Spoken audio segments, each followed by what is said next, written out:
দেখেন দেশের ভাই বোনেরা, আজকে সকাল থেকে আমাদেরকে খুব নিয়ন্ত্রণ রাখছে। আমরা নিয়ন্ত্রণ ছিলাম, আমরা একটা ছাত্র উগ্র মেজাজে ছিলাম না। সন্ধ্যা পর্যন্ত আমরা একেবারে চুপ ছিলাম।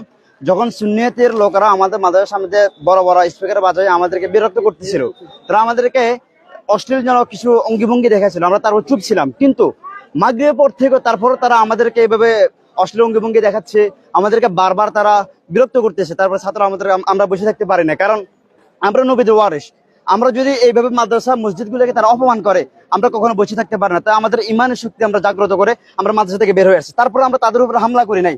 তারা বারবার বারবার আমাদের ছাত্রদেরকে হামলা করছে, আমাদের বিভিন্ন যে দোকানগুলো রয়েছে ছাত্রদের দোকানগুলো হামলা করছে, লুটফাট করছে, সবকিছু করে আমাদের ছাত্রদেরকে প্রায় শতাধিক ছাত্রকে আহত করে হাসপাতালে ভর্তি করিয়ে নিছে। আমরা কিন্তু অনেকে বলতেছে, আমি কিন্তু শিও না, 2-3 জন শহীদ হয়েছে। আল্লাহ তাআলা তাদেরকে জান্নাত নসিব করুক। তবে শোনেন, যাদেরকে আহত করেছে আমরা প্রতিটা রক্তের ফোঁটা ফোঁটা বিচার চাই। একটা রক্তের বিচার যদি না করে, এক ফোঁটা রক্তের বিচার যদি তারা না করে, আমরা আবার কিন্তু তাদেরকে জবাবদিহি করতে বাধ্য করব। আমরা চাই তাদের সঠিক বিচার হোক। আমরা সবাই চাই তাদের সঠিক বিচারের প্রশ্ন আমাদেরকে আসছে, তারা আমাদেরকে প্রতিশ্রুতি দিয়েছে বিচার করবে। যদি বিচার না করে আমরা আবার আমরা হাটাদারি মাদ্রাসার যে বিক্ষোভরত ছাত্ররা সড়কে অবস্থান করতেছে, আমরা তাদের বক্তব্য আপনাদের জানালাম।